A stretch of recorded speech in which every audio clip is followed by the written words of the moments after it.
Women of Grace Live. We're always doing something at Women of Grace, and that's why I always ask for you to go out there and to check out our website. Womenofgrace.com is the way to do it. Our book study is beginning soon. Yes, it is. Sue Brinkman, who is with us today, is also our book study leader, you would say. She presents the books to us, and this one is a big one, and we're excited about it. Fire Within. It is a book that is written by Father Thomas Dubay of happy memory. It is a book about the spirituality of St. Teresa of Avila and St. John of the Cross. Fire Within takes us into that reality of the spiritual life and helps for us to live it. It is a wonderful, wonderful book. We're going to go through it in such a fashion that you will be able to really appreciate it, absorb it, enter into it, and let it enter into you. We want you to join us. Do sign up. You can do that right at our website, womenofgrace.com. If you see it there, it's number one in the slideshow. You click on that. It's going to take you to a landing page. You'll be able to read all about when it's going to take place. It's going to be Monday evenings beginning on September the 18th, running through November the 27th. Running through December the 11th. As I said, this is a bit of an elongated one because of the nature of this book. It's going to run from 7:30 until 8:30 p.m. We are very excited for you to join us for this. We have a lot of people who routinely join us. We call them regulars. They're always with us. But this we can accommodate large numbers of you. So if you are interested in Carmelite spirituality, if you love St. Teresa of Avila, if you would like to get to know St. John of the Cross better, or you are fond of him already, this is the study for you. So I'm inviting you to check it out and to join us because, as I say, when we allow ourselves to be open and receptive to various opportunities that have to do with our growth and relationship with God, God makes use of that opportunity.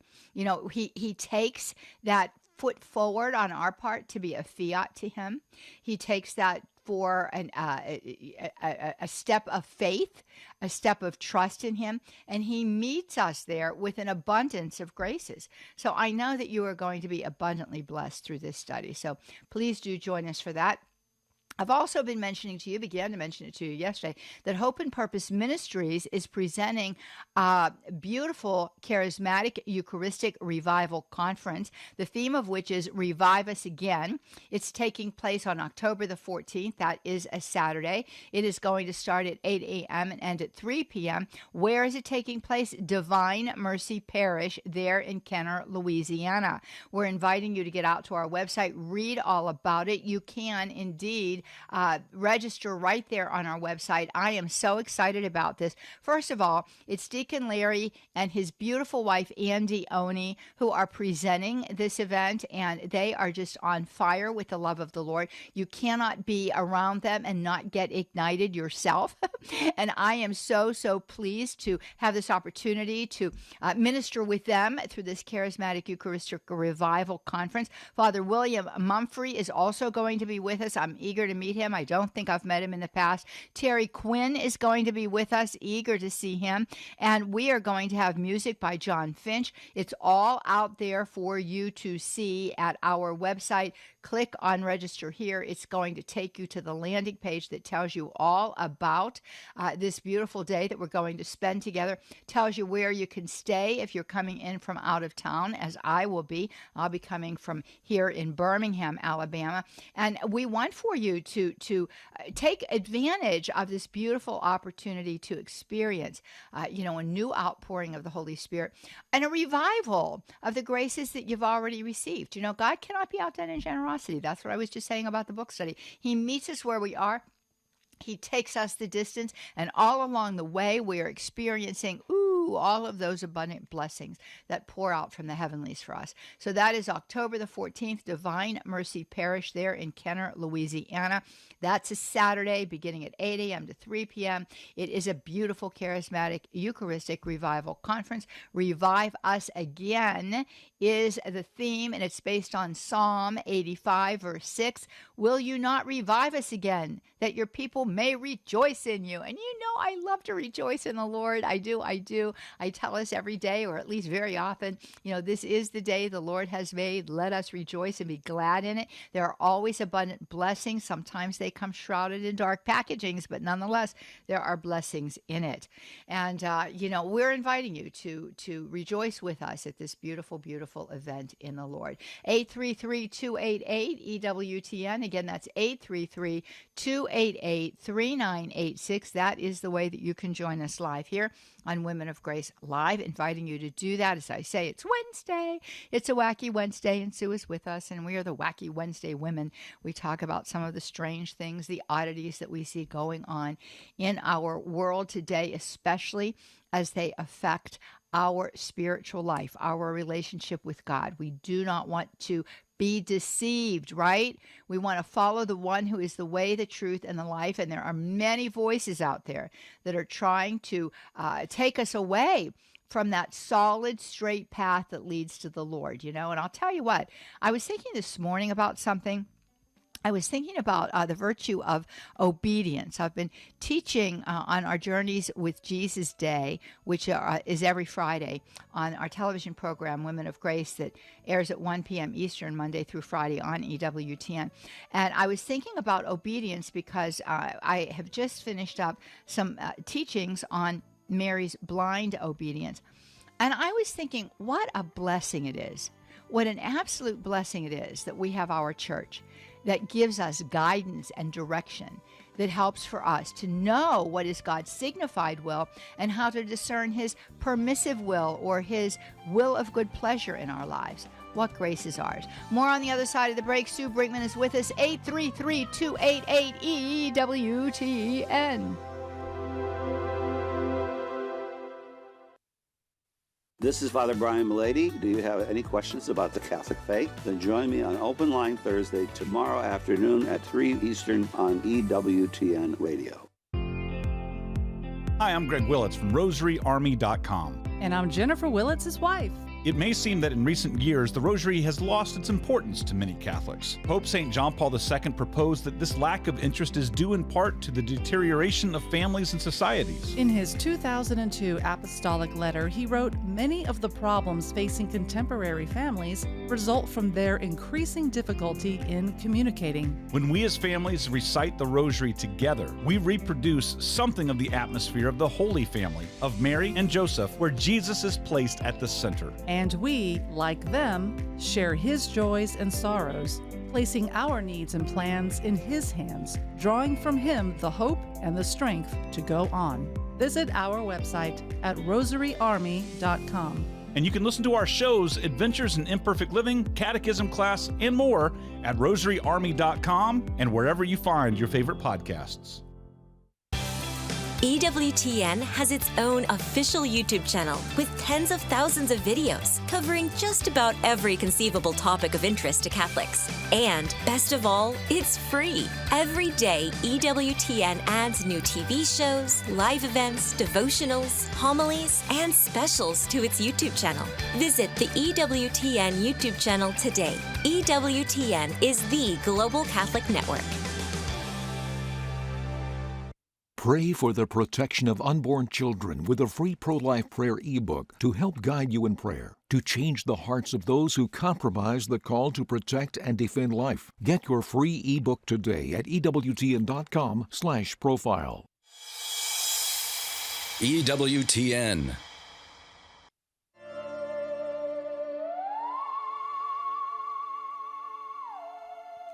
Well, there you have it. That is the Wacky Wednesday music. It lets you know what day of the week it is if you're listening to EWTN Radio and paying attention to our program, Women of Grace, live.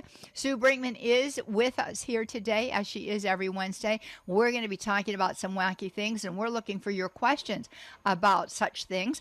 833-288-EWTN. That's 833-288-3986 is the way that you can join us right here on Women of Grace Live.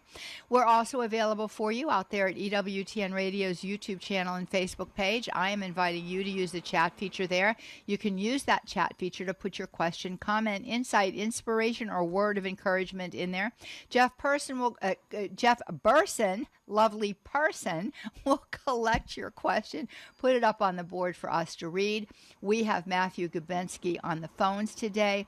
We're eager to hear from you, first-timer, submitter, or caller. We want to know. We'll ring our welcome bell. The phone lines are lighting up. I'm going to ask Caleb and Lynn to hold for us for a moment or two because, Sue, I know that you've got a topic of the day. And it involves, a Disney movie from years ago starring Dick Van Dyke and Julie Andrews. Not that I know everything about it, but yes, it does. And that is a beautiful film that so many people love, Mary Poppins. Yes, and I can still remember going with my Grammy to the movie theater, just her and me, and we to go and see Mary Poppins. And it was, the spoonful of sugar helps the medicine go down. Remember that? Yes, I do. Wonderful, wonderful songs that were in it. It was just such a great movie. But somebody had asked us a question one time and said, this was when Mary Poppins came out on the Broadway play. And she said to me, Sue, some of the stage props in that, they were really unsettling. They looked very ungodly in that. And I thought, I want to look into the background of this movie. I couldn't believe what I found out about this movie. Not about the movie itself, but about the story of Mary Poppins. It was a series of books, and it was written by a woman named Pamela Travers. Her name was Helen Goff. She's from Australia. She was very into the occult, theosophy, Hinduism, Zen. She believed that her Mary Poppins, in her books, was meant to resemble a demon or a cosmic being who comes from time to time to visit the earth, or of course what they would refer to as a guardian angel. They're talking about demons now, not guardian angels of what we would think. But she was a big follower of Madame Blavatsky and A.E. Russell. He was that Irish intellectual who was a big theosophist. He was very much into it. He believed that he and Travers had met in a former life, and they formed this friendship. And he was helping to introduce her to occultists, and one of them was Gurdjieff. He's the co-creator of the Enneagram, big occultist in his day. And so he introduced her to all kinds of esoteric Eastern religions, folklore. He would encourage her to use her powers of fantasy to create these stories, so she did. And she created Mary Poppins. And then Disney, I guess, buys the rights to this, and they come out with a movie that is not nearly as dark as this. Of course, we all know what happened to Disney in later years, but at that point, Mary Poppins was a happy, family-type movie. She wept when she saw the movie. She was devastated by it. She hated the way that they did the movie. She wanted it to be the way she had written it in her book. She didn't want Mary Poppins to be a good person. She didn't want her to be pretty or anything like that. She was supposed to be this acerbic, mean character who she had an aversion to being touched in the books, and that she was very controlling. So it was nothing like what the author wanted it to be. Disney made their own version of it, and she was, as I said, she was very devastated by it. And she had a very strange life. I don't believe she ever married anybody, but she was always trying to adopt people, and she tried to adopt her teenage maid. Both the maid and her family wouldn't let her, and then she did eventually adopt one of the twin grandsons of A.E. Russell's publisher. And this little boy grew up believing that his father had been killed in a car accident, and he didn't discover the truth until the age of 17. He ran into his twin brother in a pub, and his twin brother said, nope, that's not what happened. So really very strange background to Mary Poppins. I would never have known it until they came out with this Broadway show. And this was a couple of years ago now that they came out with Mary Poppins for Broadway. I would say maybe almost 10 years ago now. But apparently some of this darkness, because we know how Disney is now, some of the darkness has crept crept into this new Mary Poppins on the Broadway, and this person caught on to it and said, "Hey, Sue, I didn't like this. What's going on with Mary Poppins?" And that's when I started to look into it and discovered this information. I was just blown away by it, just blown away. Well, and this is the thing. I mean, fortunately, we didn't see that kind of depiction in the film. Unfortunately, it was in the play. But we always have to be aware as parents what's going on, because things do morph and things do change. And, we need to be very aware of this. We are living in a post-truth time. We well know that New Age ideologies have made their way into all of the major institutions of our culture. They've made their way into our children's classrooms, certainly on college campuses. In addition to that, many New Age practices take place in a lot of churches that we would consider to be Christian. Even within our own Catholic Church, there are individuals who seek to introduce into, our retreat centers, etc., sometimes even our parishes, those kinds of practices and ideas. I was talking to a friend of ours, a mutual friend of ours, Sue, the other day. Mutual friend said that, he was at the VA, and the VA said, well, have you ever tried mindfulness? So here we see it very much part and parcel of the medical system. And that's one case. But I saw this years ago when my late husband was suffering with brain cancer, the New Age influence that had made its way into the medical field. So, and basically I'm just giving examples here. It really has permeated the culture. It's almost in the air we breathe. So we have to be very attentive. And it's to that end, friends, that we do Wacky Wednesday. We don't want for you to be hoodwinked. We don't want for you to, in some way, be unaware of what's being presented to you. And we make ourselves available to you. Sue does all of this massive research for the benefit of sharing the information with, the general population. And we try to do that through Women of Grace Live and through our blog that's out there on our website. So I do want to direct you out there. womenofgrace.com is our website. You can arrive at that blog by going to that homepage, and you'll see it advertised there. You can get directly there by going to newage.womenofgrace.com, newage.womenofgrace.com. There's a search feature. You're able to use that search feature to put in any topic that you might have a particular need to know something about. Lots of articles that Sue has written, and she's constantly refreshing these articles. She's in that process right now of going back and refreshing them as new information becomes available. And you're going to get, I think, in most cases, very up to the minute information about a broad array of topics regarding the New Age. So we invite you to use that. Also, in the library section of our website, you can click on Grace Under Fire, Exposing the Darkness, and that's a podcast that Sue does that's available for you there. So lots of ways in which you can become informed. We've got books on the New Age. They're all there for you in our store at womenofgrace.com, and we invite you to access that information. And read up on it. We certainly don't want for you to be misled because of ignorance. I think of Hosea 4:6. And that's one of my favorite passages. And in that passage, God says to his prophet, "My people perish for lack of knowledge." Recently, I heard it translated this way: "My people are destroyed by lack of knowledge." Those are big, strong words. And of course, what we're talking about here is the perishing and the destroying that comes to the soul by way of the enemy and his very, very deceptive means. So there you have it. Well, I am so grateful that you shared with us about that, Sue. And we do have calls coming in. Do you want to go to the phone lines at this point, or do you have more to share? Just say one other thing, because you had brought this up about how all this New Age is getting into the medical field. How it really is. It's just saturating our whole culture. But it's very disturbing that it is getting into medicine. I want to just point one thing out.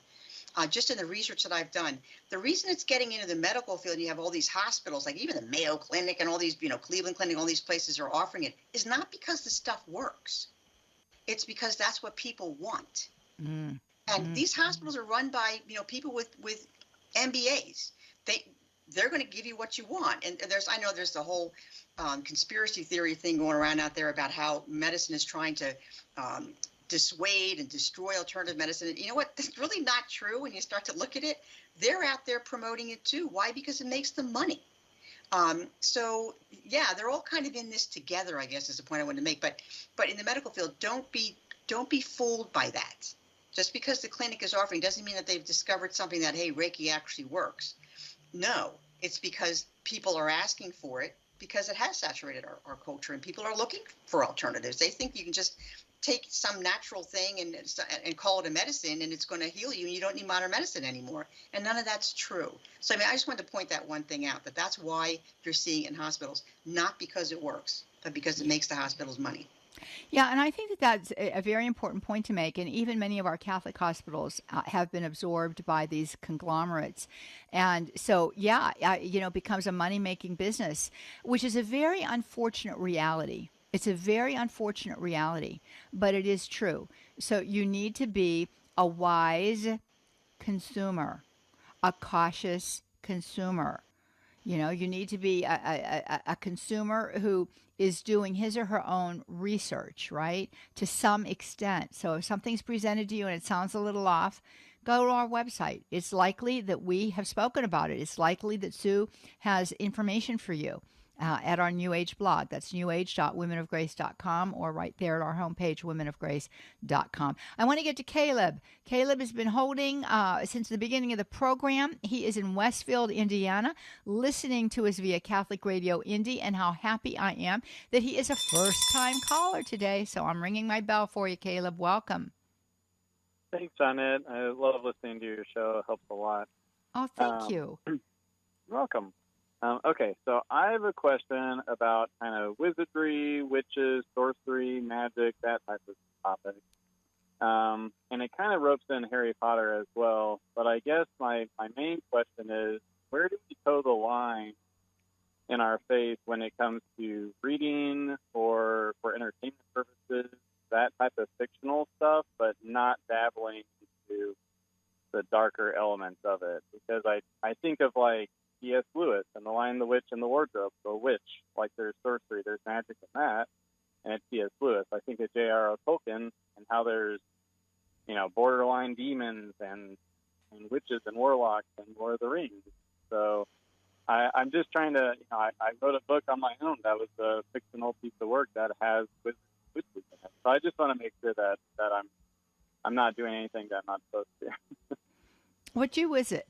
I'm really happy for your question, Caleb, and I'm really happy because it shows that you are guarding your soul, which is what you're supposed to be doing. And, you understand that there are certain things that can pull you away from the revealed truth of sacred scripture, the teachings of the church, and ultimately really from God himself. So I appreciate the question very much. And Sue, I'm going to let you jump in, and then I'll have a comment or two, too. Yeah, well, it's an excellent question. And we actually have a blog on our New Age blog about that, the difference between Christian-based fantasy and the secular-based fantasy, which is based in sorcery. It depends on how the magic and the magician and the wizard is being presented. Like in the Chronicles of Narnia, the witches are always presented as what they are, evil and destructive, okay? Whereas in, say, Potter and Potter-esque type books, it's just the opposite. They're the heroes, and they use the same magic. They use this dark magic that's used by the evil proponent in the book, and they use that same dark magic to work good. And what does this do in the mind, say, of children? Well, it turns the moral order on its head.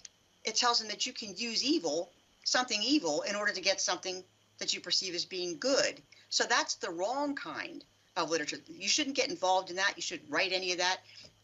Just avoid that kind of anything that has to do with sorcery.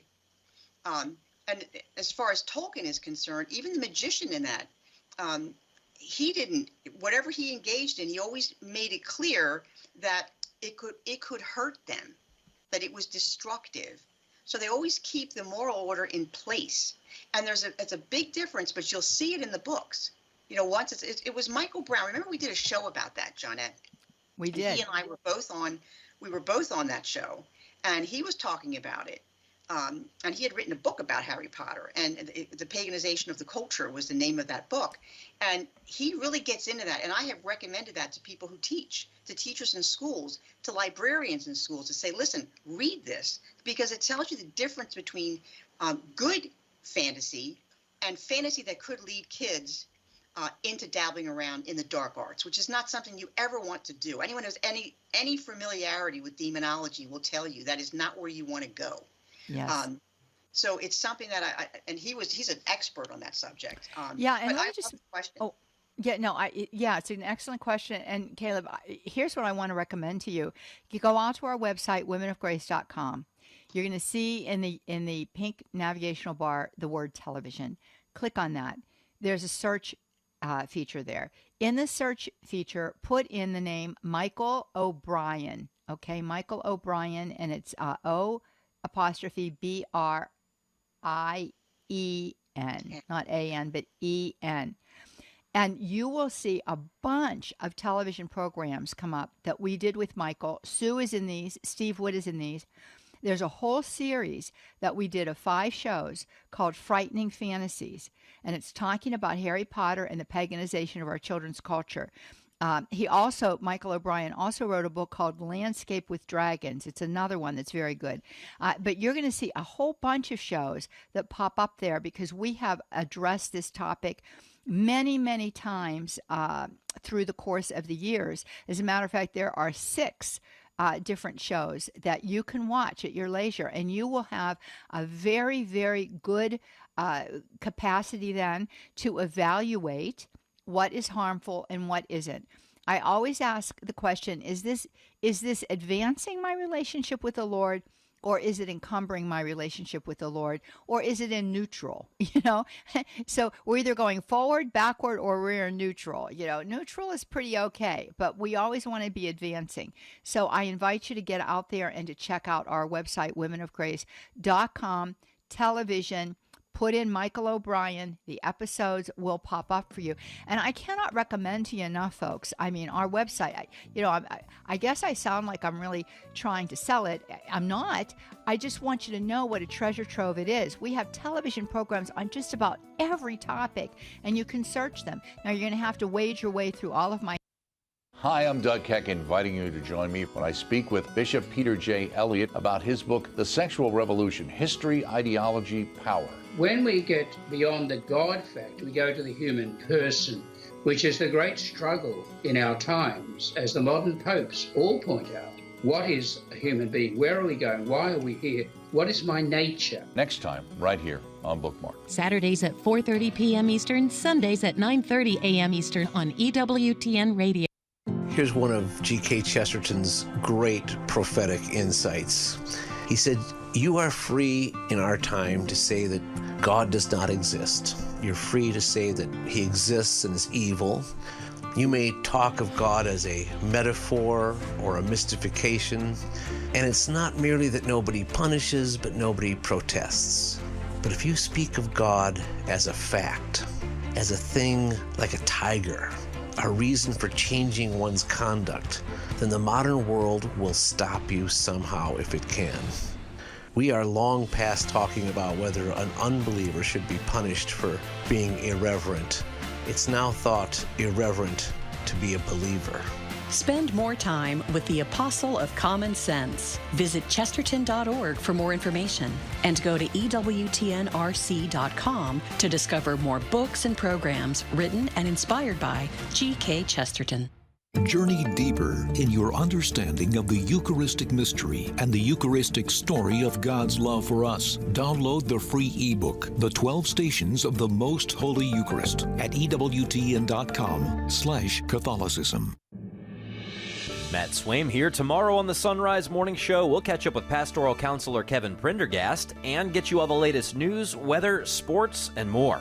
Now back to Women of Grace with Johnnette Williams. The Women of Grace phone lines are open. 1-833-288-EWTN.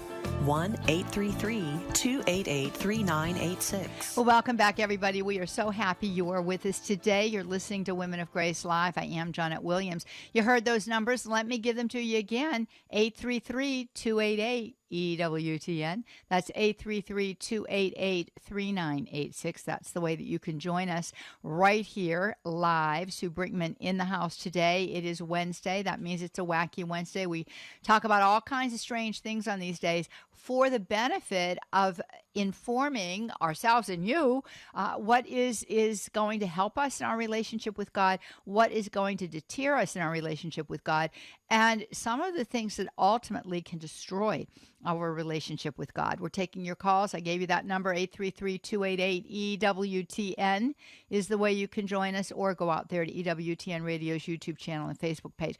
Just on a personal note, I want to thank you all so much for your prayers for all of our Women of Grace family located in the state of Florida, on the west coast of Florida. The East Coasters were fine, obviously.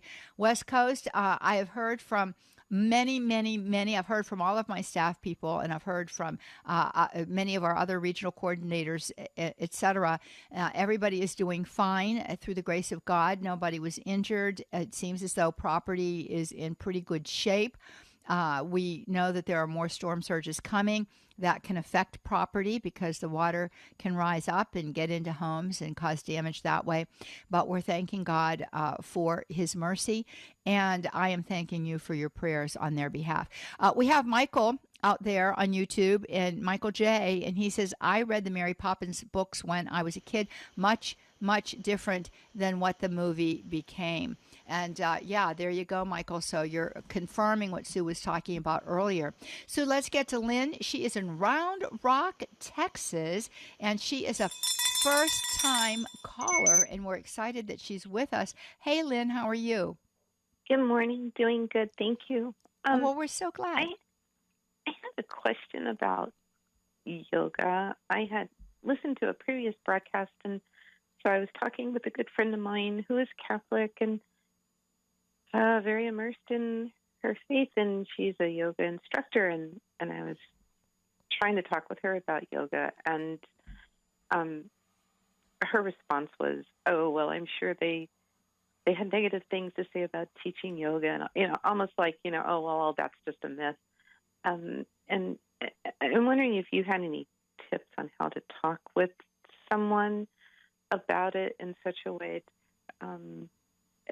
She was very sort of closed-minded to even engaging in the discussion, which I thought was really, really interesting, because we always talk about Catholicism, but this topic was sort of off limits. Yeah, well, that's interesting, Lynn. First I want to say that the more a person is integrated into yoga, the harder it is to speak with them. And I think that there's two reasons for that. One, I think that they sell out to the system.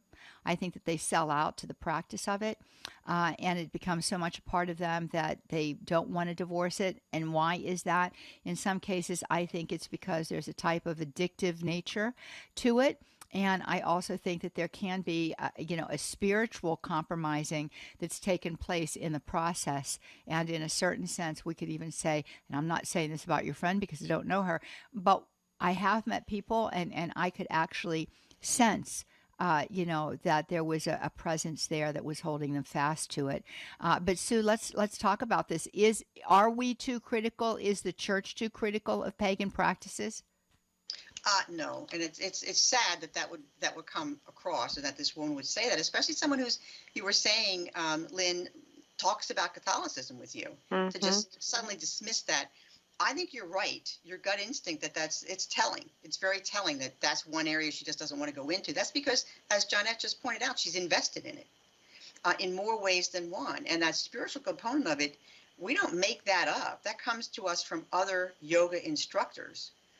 Whose testimonies we have in our library about that does happen to them, to Catholics. So, but I think that you started this the right way. You've put that bug in her. She heard you, Lynn. She heard you. That's why she reacted the way she did. She just, she didn't want to hear that. But the whole part of them saying that, well, the church is just too critical, and they kind of like that broad brush statement, that's just a cop-out. That's because she doesn't have anything to say.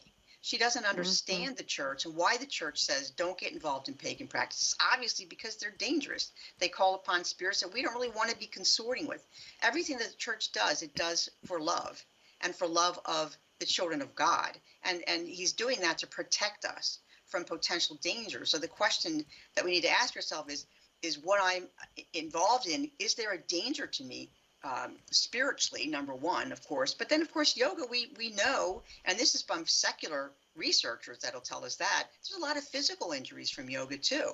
And that's one way a lot of people get out of it, decide that they don't want to do it anymore because they can't. And a lot of them are yoga instructors who have permanent injuries, like to their shoulders, their hips, from doing these certain bends and twists in the different poses that are just unnatural for the human body. She's going to come into all this kind of stuff. But what you're doing is just planting that little seed. And maybe if you have time, go on the website, go on the Q&A, New Age Q&A. We have dozens of articles on yoga, all different things. It's very interesting to read it. We have news stories on there, people who've gotten hurt. We just have different statements from bishops, priests, and that. So, some scientific studies and stuff. So read up on that. And then, the Holy Spirit will tell you when you're in conversation, when you can drop another one of those little seeds, because you already dropped one and it's in there. And now you just want to water it, and you water it by continuing to drop those little seeds and water it with prayer, and pray that her heart will open to it. She's a Catholic. She's going to Mass. I'm just going to assume she is, and she's practicing her faith. God will get her, and you just have to ask Jesus, please, if there's any opening at all in her, let her respond to that grace, and pray for that intention that she will respond to the grace to turn away from yoga. I wanted to maybe give her something to read or something so that it's not just coming from me. Can you recommend something I can share with her? We do have a pamphlet that is available. It's very easy to read, and it really looks at all the top arguments in favor of yoga, such as I'm not worshiping Hindu gods, I'm doing Christian yoga, whatever. And you can get that. I'll send you the PDF, and you can make copies of it, as many copies as you want. Just write to me at sbrinkman, and that has 2 N's on the end, at womenofgrace.com, and I will send you the PDF, and you're free to make as many copies of that as you want. Oh, okay. S. Brinkman. Is there a period in there or anything? Just S? No, it's just S. Brinkman, BRINKMANN, at womenofgrace.com, and that'll come right to me. Awesome. And I'll send it to you right away. I really appreciate that. Yeah. It's just interesting to me. If I could just mention one other thing. You were talking earlier about the Enneagram. I can remember many, many, many years ago, there was a nun who was over liturgical worship at the time, and she was pushing the Enneagram, and so many people was reading this, so I was surprised to hear you guys talk about that today, and it's like, oh my goodness. It's just interesting to me, that's all. We have the Lord God present, and yet so many people feel, oh, that's not enough, and I did see that our church was full on Sunday. I was so thrilled to see that. The priest gave such a marvelous homily. I wanted to actually clap for him. It always at the end of Mass, like, people are always clapping for the musicians and stuff, and I always feel like we should be clapping for our priests, the ones that get up there and speak the truth. It takes a lot of courage and I always wonder what would happen if I stood up at the end of this homily and just clapped. I always feel like doing that because it's like, these are the real heroes. And anyway, I just appreciate your show, but I'm thrilled to see that the church was packed. Yeah, that's wonderful. That's excellent, Lynn. And I know, Sue, at one point in time, we had that pamphlet available right there on our website. I'm going to have to check and see if it's still there. It could be in the library. If not, I'll talk with Tom. We'll get it back up there, because I think it's important to have that very accessible, and people can just, print it, because, this continues to be one of the top questions that we get, Lynn. And I got to ask you a very quick question. Now, you're in Round Rock, Texas. That's not where they do the whole big, kind of, what is it, festival of bringing items in for sale that's kind of like, a decorator's paradise? No. No, I'm not familiar with that. Okay, I think it's round top. Well, anyway, Lynn, it's been great talking with you. Thank you for your call, and thank you so very much for your very good question. I know that it applies to a lot of people who are wondering the same kind of a thing out there. So thanks for doing it, and keep listening. And I didn't ring my bell for you, I don't think. Did I? Gracious. You did. Oh, I'm glad. I rang it again. God bless you guys. God bless you guys for everything that you do, and I'll take those double rings. Thanks, Lynn. Thank you so much. Oh, my goodness. Okay, let's go to Kathy. She's in Buffalo, New York, Sue. She's listening to us via Station of the Cross. Good morning to you, Kathy. Good morning. How are you? Oh, very well. How are you doing? I am doing good, thank you. Go ahead. I'm calling because I know Sue approves the Hallow app, being Catholic 100%, but there was a teaching segment on there, and it said how to pray with your imagination. Is that something okay? I mean, I normally do when I do the rosary, try to think of meditate on what I'm praying, but is this something different?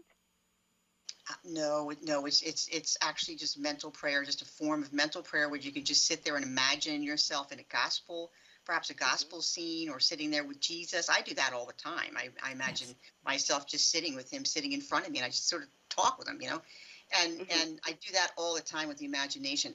What you need to be careful of is when you start to get into things like visualization, when you're visualizing certain things because you think by doing that, you're going to make those things come true. This is when you start to cross over into the New Age use of the imagination and the mind in general. They have a tendency to do that, to take it like too far and try to tell you that, oh yeah, if you imagine this and keep this in your head, it's all going to come true, and you're going to connect to the right vibrations in the universe, and this is all going to happen for you, which of course is bunk. But that's the wrong use of imagination. But you absolutely can use your imagination in prayer. That's a gift from the Holy Spirit. And just imagine if that's going to help you to stay focused, because we don't all know about distractions, right? How easy it is to get distracted. And in that kind of prayer, that could be difficult. So what Hallow's doing in there is they're just kind of helping you by kind of giving you scenarios to think about. Think about walking along the road to Emmaus, so to speak, and the two of you are there. It's a hot day. You're going to imagine the scenery that's around you, and that's perfectly okay to do, because you're doing that in order to bring yourself closer to God in prayer. So that would be fine. But it's a good question, and always check on things. Always check on things. I worked with Hallow before they actually launched, and in touch with them from time to time. But they seem to be staying right on track, and are very conscientious about not wanting to get into anything Eastern. But we all know that Eastern stuff is everywhere. It sure is. And let me just say, too, Kathy, that in paragraph, let me see, which one is it? 2708 of the Catechism, it talks about Catholic meditation, Christian meditation, it calls it. It says meditation engages thought, imagination, emotion, and desire. It continues and says this mobilization of faculties is necessary in order to deepen our convictions of faith, prompt the conversion of our heart, and strengthen our will to follow Christ. Christian prayer tries above all to meditate on the mysteries of Christ as in Lectio Divina or the Rosary. This form of prayerful reflection is of great value, but Christian prayer should go further to the knowledge of the love of the Lord Jesus, to union with him. So that very first sentence in paragraph 2708 of the Catechism tells you that the use of the imagination in prayer is a good thing. Not the misuse of it, as Sue was pointing out, but the good use of it. And God gives us our imagination so that we can, in some way, apprehend to a greater extent who he is and his love for us. So I think it's perfectly all right and good. Okay, well, thank you very much, and have a blessed day, both of you. Thank you, and you too. Let's go to Olga. She is in Raleigh, North Carolina. Oh, I'm ringing my bell. Okay, you're getting a bell ring, whether it's your first time or not, Olga. She's listening to us via Sirius XM Station 130. I will take it. Thank you, lady. You're welcome. I am calling, and good morning to both of you. I'm calling to encourage Lynn. I used to be a yoga teacher as well, and thanks to the grace of God and so many other things of our faith, including you guys am no longer. And everything that the two of you said is spot on. And in addition to that, I wanted to let Lynn know there's the yoga teacher she doesn't really have anything to replace that deep fulfillment, commitment, perception of fulfillment and commitment. And there's even an unconscious or subconscious fear associated. So it is so huge that it's even hard to talk about. But I wanted her to have a firsthand personal current testimony that both of you are right on, and just to keep praying. And also there's so much confusion around it. I mean, I heard Father Spitzer say that there was no problem. And I mean, I don't mean to call names, so forgive me. My point is that so many different people are saying so many different things, but it's that fear, and we know who fear comes from, and just insecurity. And so the easiest way to do it is just to shut down and make light of it. Well, Olga, I cannot thank you enough for your personal testimony. And it is true that there are other voices in the church that are saying other things about yoga. The thing of it is that we've gone very much into the research of this. As Sue says, we have lots of testimonies from people. And on top of that, some of the testimonies that we hear, I don't know if we've published them or not, come from exorcists who have dealt with yoga in exorcism. And they talk about the strength of that spirit. So while we might think that we can divorce the exercise, or let me just put it this way, it's not even exercise, the postures of yoga from the actual philosophy or the actual spiritual reality of it, it doesn't seem to be possible because we see the noxious fruit that comes from it. And I do want to say that too, there's all different types of yogas. The essence of what that means in the Hindu language is it's a path, a P-A-T-H, a path. It's a path to God, not the God of the Christian, but the God of the Hindu, which is a life force energy. And all of these various yogas are paths to lead you to an experience of that. And because it doesn't exist and it's worshipped, it's a demon hiding behind a notion, basically. And so what happens is that the person thinks that they can just do one type of yoga that they perceive to be exercise, which is hatha yoga, and that's safe because they're just doing it for the postures, what they call the exercise. The fact is, the evil one doesn't play fair, and he doesn't care what you're thinking. He only knows that it's a portal, it's an opening. And it can cause tremendous difficulties, not to mention the physical realities. I'm talking about spiritual difficulties. And I always say the harder a person fights against even discussing it, it's an indication of how much that spiritual reality has hold of them. So I've seen it time and again, and so has Sue. And we thank you very, very much for your concern for our caller's friend, that you would call in and give your testimony today. Thank you so much, Olga. Appreciate it. Thank you, both of you. Have a beautiful day. You too. And that is so wonderful. I just love when that happens, Sue, when someone steps out of their comfort zone to share their own experience, whether it's yoga or anything else, for the spiritual edification of others. That's a sign of true Christian love in action. Yes, absolutely. That is a beautiful act of charity that the Lord, I'm sure, will bless her for doing that.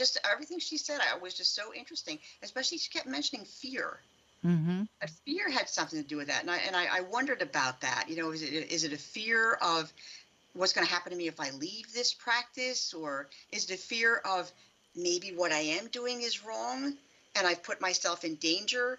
Well, I imagine it's probably a lot of different things, a lot of different fears that, especially as the yoga instructor begins to kind of wake up about it. This is what I get from the testimonies that we've already gotten. Well, the fact is, I mean, there are biochemical realities that take place in the body when you're doing any one of those rituals or practices, and yoga being one of them. So there is a biochemical response in the body. And one of the biochemical responses that comes is the release of the happy endorphins, the release of various hormones that kind of take the edge of life off, so to speak, right? And I think that there is a fear of losing that. And she talked about the fact, a fear of replacement, like what's going to happen if I give this up? And I think that, because in so many ways we can become addicted to those biochemicals in our body. There's no question about that. That's why, we talk about a runner's high. There's that same kind of biochemical effect that somebody has when they're doing yoga. And it has an addictive quality to it. And so I think that there is that as well. And then also, people say, well, look at my body. It looks fantastic. And there's a fear of losing that. But there you have it. Oh, so Joanne from our ministry, Joanne Kane is saying the yoga flyer is in our library. Just type in yoga flyer and it comes up. So just go to our library, type in yoga flyer, and it comes up for you there. And that's wonderful. So there you have it. So you can get your hands on that very quickly.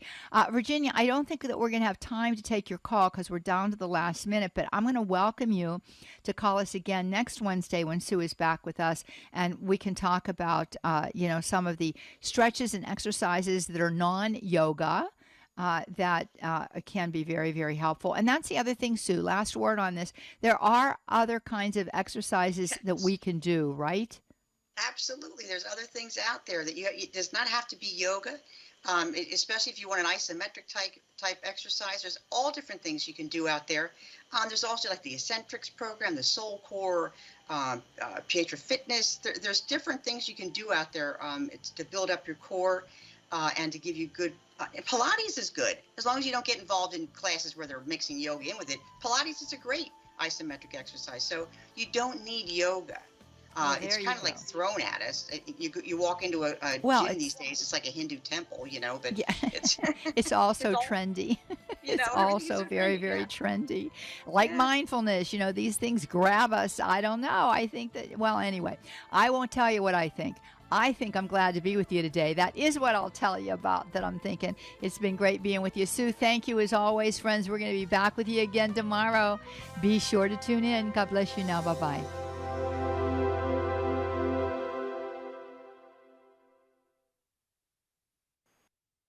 The most original and exclusive.